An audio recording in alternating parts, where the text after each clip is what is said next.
अस्सलाम वालेकुम dear students, कैसे हैं आप लोग। जी, आपको पता है कि हमने 4 चैप्टर जो फर्स्ट 4 चैप्टर्स हैं वो कंप्लीट कर लिए थे और now we are moving towards the chapter number 5 that is the energetics. Energetics जैसा कि नाम से जाहिर है कि एनर्जी के साथ इसकी रिजेम्बलेंस है, तो इसमें हम एनर्जी को ही एक्चुअली डिस्कस करेंगे। Energy changes during a chemical reaction.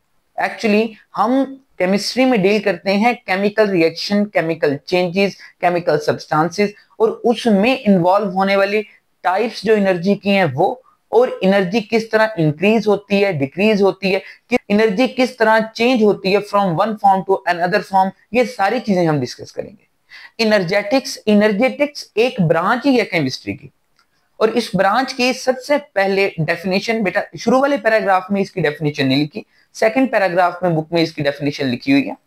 The branch of chemistry in which we study the energy changes. Keyword है बेटा कि energy changes that take place during a chemical reaction. एक केमिकल रिएक्शन में जो energy changes create होते हैं उनकी study को हम बोलते हैं that is the energetics. Energetics की ये डेफिनेशन है। एनर्जेटिक्स की डेफिनेशन के अंदर हम जिस जिस टाइप ऑफ एनर्जी को पढ़ते हैं, जिस एनर्जी की टाइप को डील करते हैं, दीज आर टू। ये दो टाइप्स को हम डील करते हैं, और वो कौन कौन सी। First of all chemical energy.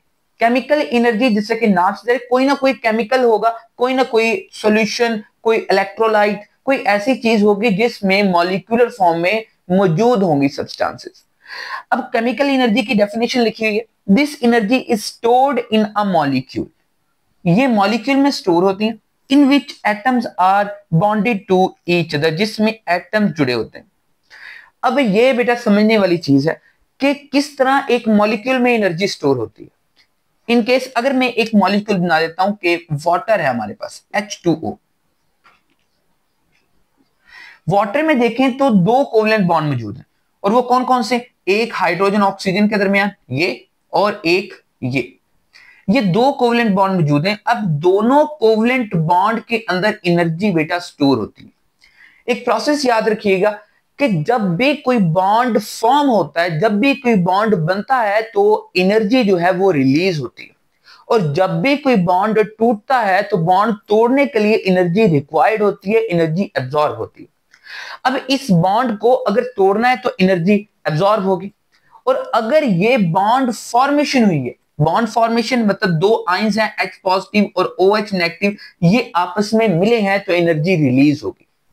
अब इस फॉर्म में हम इसको देखते हैं कि जब भी कोई केमिकल्स के अंदर मॉलिक्यूल है तो मॉलिक्यूल एटम से मिलकर बना है, और एटम आपस में किस वे में मिले, एटम के दरमियान बॉन्ड मौजूद है, और बॉन्ड बना है, एटम के दरमियान बॉन्ड मौजूद है, और ये बॉन्डिंग से ही एक मॉलिक्यूल बना है। और इस तरह मॉलिक्यूल्स के अंदर मल्टीपल बॉन्ड होने की वजह से उसमें एनर्जी स्टोर होती है। क्लियर होगी बात। नेक्स्ट जो टाइप है that is the heat energy. यानी दो तरह की एनर्जी को इस चैप्टर में, इस एनर्जेटिक्स वाले टॉपिक में हम डील करेंगे। एक तो केमिकल एनर्जी और दूसरा हीट एनर्जी। और हीट एनर्जी की डेफिनेशन क्या है, हीट एनर्जी या heat is released when bond is formed.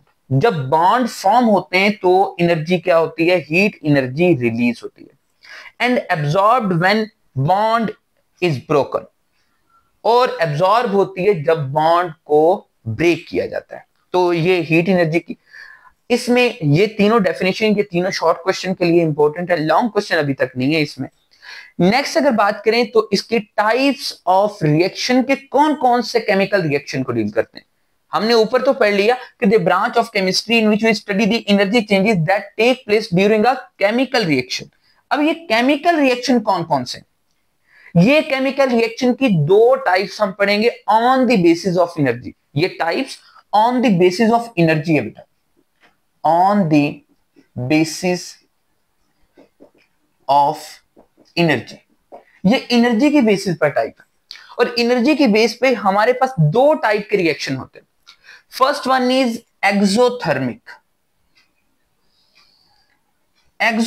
Reaction, and second is the endothermic reaction.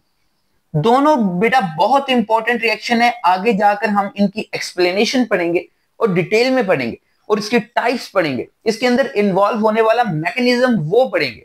बाकी इधर हम जस्ट डेफिनेशन के तौर पर इसको देखेंगे। एक्सोथर्मिक एग्जिट से याद रखिएगा, एक्सो का मतलब होता है हीट रिलीज होना, एनर्जी का रिलीज होना। वो वाले केमिकल रिएक्शन जिसमें एनर्जी रिलीज होती है उसको एक्सोथर्मिक रिएक्शन बोलते हैं। डेफिनेशन लिखें, the reaction in which energy is released. Energy क्या होती है? रिलीज होती है। और एंडोथर्मिक में क्या होगा? Energy is absorb, energy absorb होती है। और एक्सोथर्मिक की जो रिप्रेजेंटेशन है, जो इसको शो किया जाता है, वो बेटा याद रखिएगा, इसकी जो इंथाल्पी बाद में पढ़ते हैं, इसकी इंथाल्पी डेल्टा एच नेगेटिव में होती है और इसकी इंथाल्पी डेल्टा एच पॉजिटिव में होती है। इस नेगेटिव साइन का मतलब होता है कि ये हीट जो है वो रिलीज हो रही है, और इस पॉजिटिव साइन का मतलब होता है कि हीट जो हो वो एब्जॉर्ब हो रही है। और ये भी याद रखिएगा, हमने पीछे पढ़ा है कि जो बॉन्ड फॉर्मेशन है उसमें एनर्जी रिलीज होती है, तो एक्सोथर्मिक रिएक्शन वही होंगे कि जिनमें बॉन्ड फॉर्मेशन हो रही होगी, और एंडोथर्मिक वो होंगे जिसमें बॉन्ड ब्रेकेज हो रही होगी। तो ये एंडोथर्मिक और एक्सोथर्मिक के दरमियान डिफरेंस, ये दो पॉइंट याद रखिएगा। ये मैं लाइन लगा देता हूं कि ये इसके दो पॉइंट, जब भी डेफिनेशन या इसमें कंपैरिजन आए तो आप ये दो पॉइंट्स लिख सकते हैं। बाकी इसके अलावा आगे हम इसके एग्जांपल्स भी पढ़ेंगे कि कौन कौन से एक्सोथर्मिक है, कौन कौन से एंडोथर्मिक रिएक्शन।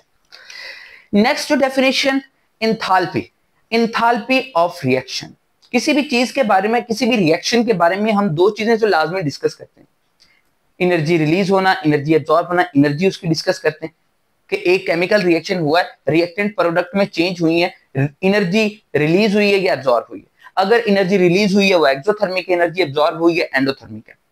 बाकी इसके अलावा भी कुछ रिएक्शंस अंदर चल रहे होते हैं, उसके अंदर बॉन्ड ब्रेकेज, बॉन्ड फॉर्मेशन चल रही होती है, उसकी सराउंडिंग के साथ कुछ रिलेशन चल रहे होते हैं, एनर्जी ट्रांसफर हो रही होती है।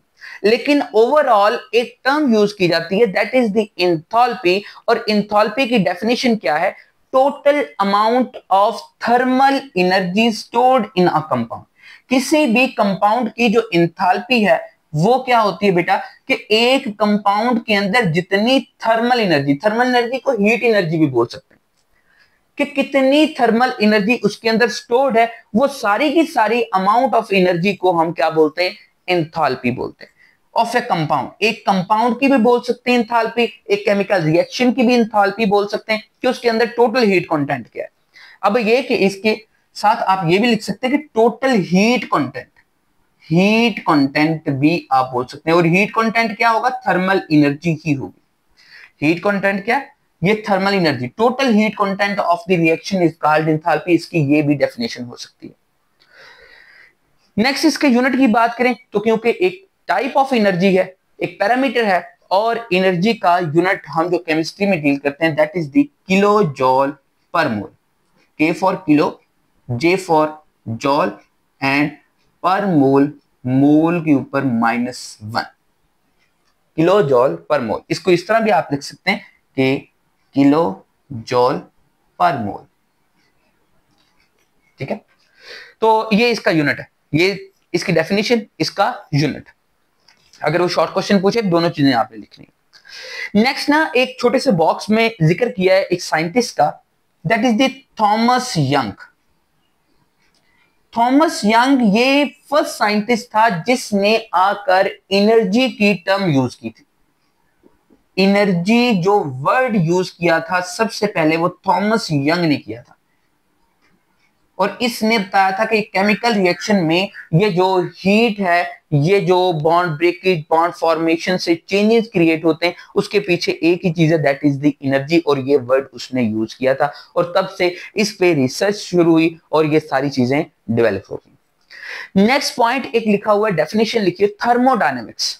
Thermodynamics actually major branch of the chemistry. Thermodynamics एक मेजर ब्रांच है केमिस्ट्री की, और थर्मोडायनेमिक्स की बॉर्डर लाइन हम पढ़ते हैं ये इनर्जेटिक्स।